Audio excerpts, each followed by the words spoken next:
Lors de sa revanche contre Kaiba, face à l'ultime dragon blanc aux yeux bleus et ses 4500 points, Yugi invoque ça. C'est ici que commence ta défaite! Kuribo!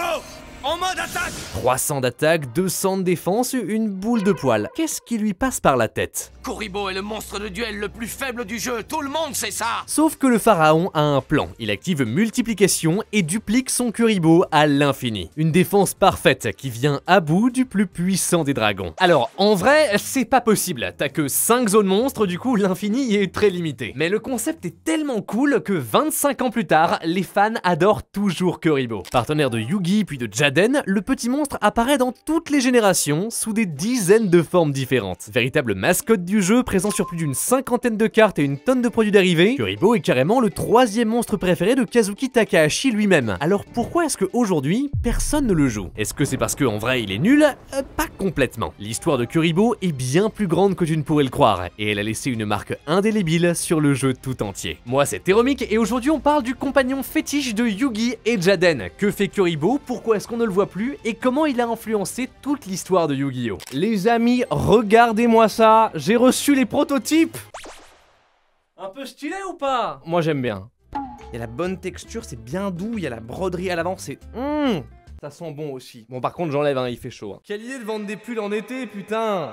Alors à la base, ça devait être temporaire, une manière de célébrer la fin du projet, mais vous avez été beaucoup à nous demander de le laisser plus longtemps, et du coup, bah on s'est dit...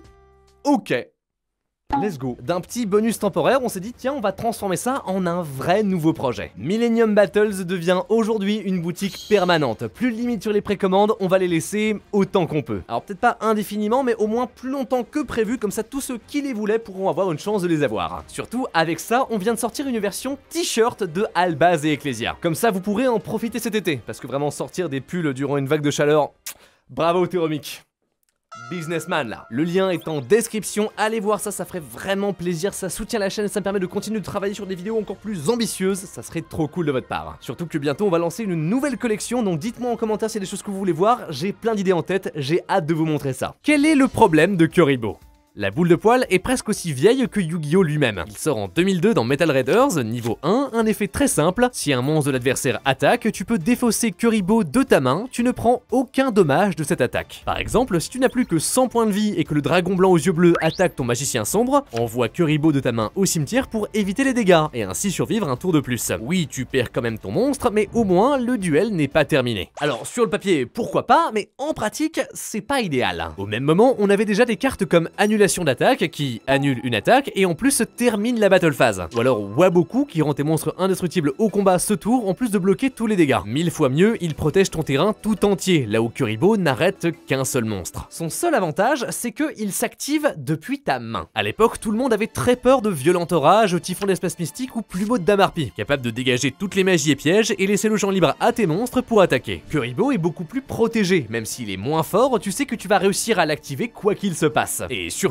au début du jeu, il y avait certaines attaques que tu voulais arrêter plus que d'autres. Les terreurs des premières années de Yu-Gi-Oh! C'était Donzalug et Moissonneur d'Esprit. S'ils infligent des dégâts à l'adversaire, ils peuvent défausser au hasard une carte de sa main. Dévastateur. Kuribo est ainsi une mesure de sécurité pour protéger le reste de tes ressources. On le voit ainsi dans pas mal de side decks, les 15 cartes que tu peux échanger avec celles de ton deck principal entre chaque manche d'une ronde. Lorsque tu tombais contre Donzalug, tu rentrais Kuribo comme une sorte de contre-mesure. En 2006, le partenaire de Yugi est très populaire dans le deck du champion du Canada, ainsi qu'aux côtés des vainqueurs des SJC Denver, Philadelphie, Boston et Anaheim. L'année suivante, on entre dans l'âge d'or des monarques. Créature à un sacrifice qui joue de manière très agressive en déchirant toutes les magies et pièges adverses. Kuribo est ainsi une bonne manière de bloquer une attaque, temporiser et revenir au prochain tour. Mais malgré tout, son concept est intéressant. Kuribo est comme une carte piège, mais que tu peux activer de ta main, une End Trap, la toute première du jeu. Et progressivement, Konami va explorer ce concept. En 2007, on découvre Corbeau Dédé. Pendant le tour de chaque joueur, tu peux le défausser de ta main pour bannir une carte dans le cimetière adverse. Un effet aussi utile que polyvalent pour se débarrasser de ses ressources, au point où on le joue encore aujourd'hui. La mode est lancée. Parallèlement à Kuribo arrive Coton Plume, même stat, mais lui tu peux le défausser pour bloquer les dégâts d'effet. Genre pas les combats, mais les cartes comme Okasi ou Frappe en chaîne qui s'attaquent directement à tes points de vie. Les decks lumière, eux, reçoivent Ange de loyauté. Quand une de tes créatures célestes combat, défausse de ta main pour augmenter son attaque de celle du monstre qu'elle affronte jusqu'à la fin du tour. En plus de te permettre de passer n'importe quel monstre, il punit sévèrement les joueurs qui n'y font pas attention. Les autres decks se rabattent sur attaque de l'épouvantail. Lorsque ton adversaire t'attaque directement, tu peux le défausser pour terminer la battle phase. Encore mieux, Pendulier de combat fait la même chose mais s'invoque spécialement sur le terrain. Comme ça, au prochain tour, tu peux le sacrifier pour invoquer un gros monstre. Même concept pour Gorz et Tragoedia, les pires menaces de leur époque. Lorsque tu reçois des dommages, tu peux les invoquer spécialement de ta main. Et avec leur attaque gigantesque, à eux seuls,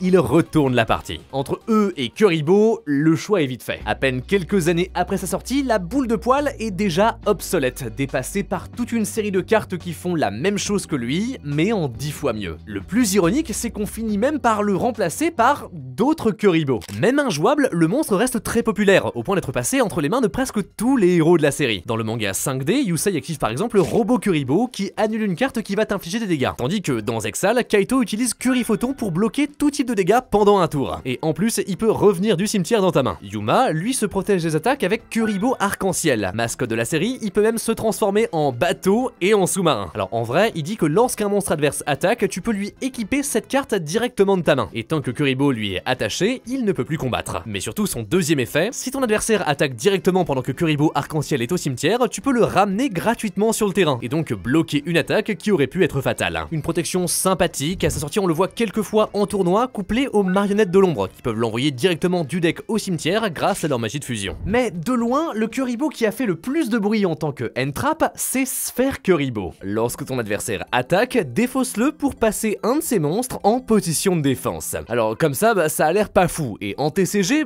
ça l'est. Mais là où il a fait des ravages, c'est dans Duel Links. Au début du jeu, la pool de cartes était encore assez restreinte. La sphère était ainsi une manière idéale de temporiser un tour tout en te débarrassant de monstres embêtants. Elle a donné des cauchemars à plus d'un. Sauf que, le temps passe et même lui se fait surclasser. Au fil des années, de nouvelles end-traps arrivent comme Illusionniste des Faits, Cancrelamax ou alors plus tard, les Demoiselles Fantômes. Floraison de cendres, Lapin des Neiges, Fraîcheur lunaire, toutes là pour annuler les effets de ton adversaire, l'empêcher de jouer. La stratégie n'est plus efficace. Plutôt qu'un Kuriboh qui bloque ses attaques, tu préfères des cartes qui bloquent ses combos dès le début. Tu peux plus te permettre d'attendre la battle phase, tu dois l'arrêter tout de suite, sinon c'est trop tard. C'est pour ça que Kuriboh ne sera sans doute plus jamais bon. Un effet qui doit attendre que l'adversaire t'attaque pour s'activer est juste obsolète. Pas le choix, si on veut revoir Kuriboh, il faut le réinventer. Le vrai deck Kuriboh. Tiens, prends cette carte. Quelque chose me dit qu'elle a certainement sa place dans ton jeu. Au tout début de GX, Yugi donne discrètement une carte à Jaden, un Kuriboh avec des ailes. Légèrement différent de sa version originale, quand Kuriboh ailé est détruit, il annule tous les dégâts que tu prends jusqu'à la fin du tour. Donc pas une end-trap, mais avec une meilleure protection. En plus de sauver la peau de Jaden lors de son duel contre Crawler, il devient son partenaire spirituel, son ange gardien. Mais c'est seulement quelques épisodes plus tard, lorsque Chad attaque avec son dragon catapulte, que le petit monstre révèle son vrai pouvoir. Où a-t-il trouvé ça? Grâce à sa carte magique, il amène Kuriboh ailé niveau 10. Pendant la battle phase de ton adversaire, tu peux le sacrifier pour détruire tous les monstres en position d'attaque qu'il contrôle et lui infliger des dégâts égaux à l'attaque qu'ils avaient. Wouah, mais c'est fou, c'est incroyable! Pas du tout. Non, vraiment pas. Kuriboh ailé niveau 10 est l'exemple type de la carte qui a l'air forte mais qui se casse la gueule dès que tu y réfléchis une seconde. Pour l'invoquer, tu dois sacrifier un petit Kuriboh avec aile transcendante qui elle-même te demande de défausser 2 autres cartes de ta main. Tu sacrifies donc toutes tes ressources pour une force de miroir. Y a rien à dire, ça marche pas. On sent qu'il voulait utiliser Kuriboh ailé comme la base d'une stratégie autour du monstre, mais comme tellement de stratégies de GX, c'est injouable. Un peu plus tard arrive Kuriboh ailé niveau 9, la version du manga, qui est guère mieux, il gagne un peu d'attaque, mais c'est tout. Konami le sait, et c'est pour ça qu'ils le prennent, ils le mettent à la poubelle, et ils recommencent. La nouvelle tentative arrive bien plus tard, en 2021, dans les Frères de Légende, sur la couverture pas 1, mais 5 monstres. Les 5 frères Kuriboh! Ils viennent de l'arc du Sodoricalque, le pharaon affronte Raphaël avec une armée de boules de poils. À côté de celles qu'on connaît, t'as Kuribay qui booste tes Kuriboh, Kuribou et Kuriba qui les cherchent de ton deck, et Kuribay qui cherche une magie qui mentionne Kuriboh de ton deck à ta main, comme par exemple Flûte d'invocation Kuriboh ou alors Crépuscule à 5 étoiles. Tu sacrifies un monstre de niveau 5 pour invoquer 5 Kuriboh de ta main, deck ou cimetière. Alors là tu te dis quel monstre de niveau 5? Eh ben Kuribabylon. Il gagne beaucoup d'attaque et il peut revenir dans ta main 1 pour ramener tous ses frères. À côté, t'as Kuribo Détonateur qui annule les effets d'une créature adverse et Kuriborn qui réanime les Kuribo de ton cimetière, mais seulement lorsque ton adversaire attaque. C'est le principal problème du deck. La moitié des effets te demandent d'attendre la battle phase, et avant ça, tes créatures ne font rien, et du coup au premier tour, elles sont inutiles. Aussi, même si invoquer 5 monstres d'un coup c'est drôle, tu ne fais pas grand chose avec. Au mieux tu t'en sers pour sortir des Xyz comme l'Irilusk Rossignol Ensemble, ou alors des liens comme Apollousa. Mais du coup, tu ne joues pas vraiment un deck Kuribo, ils ne sont que des outils pour sortir des monstres plus puissants. Le résultat est sans saveur et immédiatement dépassé par des stratégies qui font la même chose, mais en mieux. Le deck Kuribo est un échec. 2 fois on a essayé, 2 fois on s'est cassé les dents. Le problème fondamental reste le même. Aujourd'hui, tu ne peux pas axer toute ta stratégie autour de la battle phase. C'est juste dépassé. Paradoxalement, rendre Kuribo jouable veut dire le séparer du combat. Et c'est exactement ce qu'on a fait. Le meilleur Kuribo. Fusionnez à nouveau, Kuribo, afin de former Kuribandit.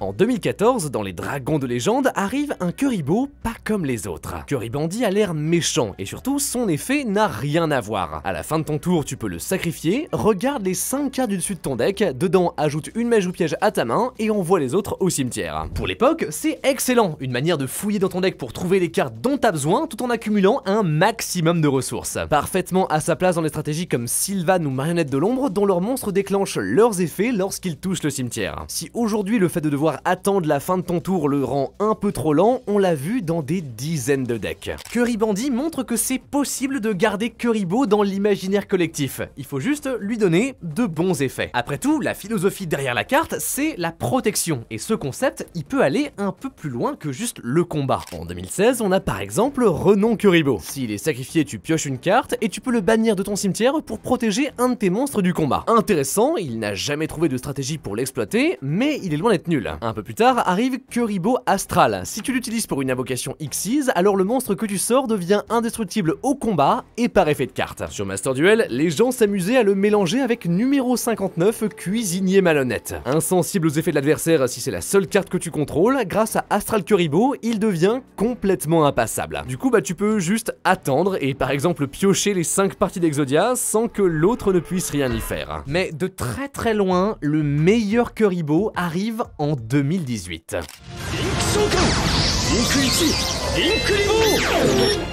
Dans Yu-Gi-Oh! Vrains, la série avec les liens, le héros, Playmaker, invoque Lien Kuribo. Premier et unique Kuribo de l'extra deck, tu l'amènes en envoyant n'importe quel niveau 1 de ton terrain au cimetière. Puis, quand un monstre déclare une attaque, tu peux sacrifier Lien Kuribo pour baisser sa puissance à 0 jusqu'à la fin du tour. Enfin, lorsqu'il est au cimetière, en effet rapide, tu peux sacrifier un monstre de niveau 1 pour le réanimer. Alors bon, comme ça a l'air cool, mais sans plus, sauf que c'est une des cartes les plus fumées de toute l'histoire du jeu. En fait, les liens 1 sont un des concepts les plus dangereux de Yu-Gi-Oh! Plusieurs sont limités, d'autres carrément bannis. Elles te permettent de déclencher tes effets sans vraiment avoir besoin de dépenser des ressources. Par exemple, une fois par duel, Point Sagiste se réanime s'il est envoyé au cimetière. Tu peux donc l'utiliser pour Lien Kuribo et le ramener gratuitement. D'un coup, t'as 2 monstres pour le prix d'un. Mais c'est que le sommet de l'iceberg. On découvre qu'on peut le coupler à Mangeur de niveau. Pas une fois par tour, il revient du cimetière juste en diminuant le niveau d'un monstre de 1. Donc avec lui, un gros monstre et un Kuribo, tu peux monter une armée de gigantesques liens. Horrible. Après, quand Mangeur de niveau se fait bannir, on coupe le Lien Kuribo à Quick Fix. En défaussant une carte, il revient du cimetière et cherche un autre membre de son deck, puis à Avion à réaction synchronique. Même effet, sauf que c'est un synthoniseur, qui te donne donc les 2 monstres nécessaires pour sortir un Crystron Alkifibrax, une énorme lien qui te permet de faire des combos complètement pétés. Et ça encore, c'est que les trucs vraiment broken, mais Lien Kuribo est fort partout. Il est aussi par exemple très utile pour déclencher des effets comme Meluvie Axé qui cherche un Altergeist lorsqu'elle quitte le terrain, ou Matrix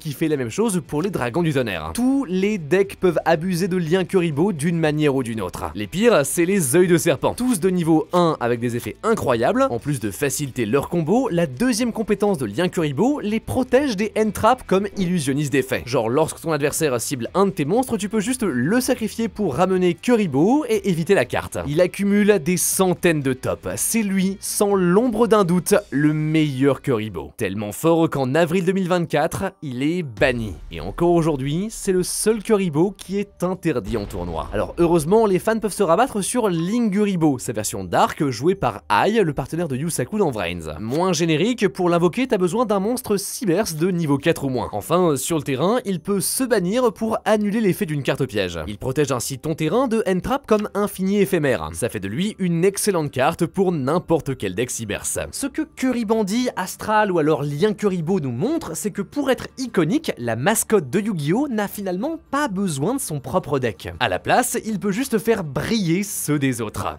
On a trouvé la solution. Comment sauver Kuriboh ? En 2022, dans Bataille du Chaos, les fans découvrent Magie Kuriboh, une boule de poil en cosplay du magicien sombre. Alors adorable, mais complètement inventé, ni dans l'anime ni dans le manga, c'est juste du fanservice qui vient aider les magiciens de Yu-Gi. Lorsque tu reçois des dégâts, tu peux le défausser pour invoquer un magicien sombre de ton deck ou de ton cimetière. Et si un de tes sorciers est détruit, alors tu peux reprendre Kuriboh à ta main. Alors pour toutes les raisons dont on a déjà parlé, c'est pas incroyable, mais l'idée est fun. Du coup, on se met à faire des Kuriboh pour absolument tout. Par exemple, Kuriboh Ailé niveau 6. Rien à voir avec Elle Transcendante, il aide les héros de Jaden. Même chose, Galactic Kuriboh invoque un dragon photon aux yeux galactiques, le monstre fétiche de Kaito dans Exal. À côté, t'as Potartiste Bao Kuriboh et Classic Kuriboh, deux pendules en référence à Arc 5, puis Kuribon l'esprit féerique, membre du deck de Luca dans 5D. Ironiquement, le dernier en date, c'est Fantinier Mementolin. Pas exactement un Kuriboh, mais un remake du misérable fantôme du grenier. Alors c'est juste Kuriboh, mais sans effet, parce qu'à l'époque, on s'en fichait un peu et du coup, on recyclait les monstres. Remis au goût du jour avec d'autres vieilles créatures dans le deck Memento, qui a récemment gagné plusieurs très gros tournois. Même si sa forme originale a disparu, Kuriboh fait donc encore bien partie du jeu. Il est même dans Rush Duel, le nouveau jeu Yu-Gi-Oh exclusif au Japon, avec Kuribot, un modèle steampunk, j'adore. Chez nous, on devrait bientôt recevoir Hank Kuriboh, qui peut chercher Monster Reborn de ton deck, et Dark Kuriboh, une version méchante, qui protège tes démons et tes fusions. Et puis, qui sait quelle nouvelle boule de poil on va avoir ensuite. Kuriboh est un cas d'école sur comment réinventer un monstre. Parfois, lui donner un deck ne fonctionne pas, mais il y a d'autres manières de le préserver. En ayant compris ça, Konami a réussi à en faire une mascotte qui traverse les générations et continue de faire briller Yu-Gi-Oh! Et voilà, sur ce, merci beaucoup de m'avoir écouté, c'était Théromique, n'hésitez pas à vous abonner, à partager la vidéo autour de vous. Également, si t'as envie de t'améliorer à Yu-Gi-Oh! En description, il y a le lien de Duel Academy, c'est la grosse masterclass que j'ai fait avec Gabriel Soucy, c'est vachement bien. La nouvelle update arrive dans les prochains jours, c'est encore plus de contenu, va checker ça, ça soutient la chaîne, ça permet de continuer de mettre de l'énergie dans les gros projets comme ça. Merci beaucoup. Nous on se retrouve dans quelques jours, c'était Théromique, croyant en l'âme des cartes,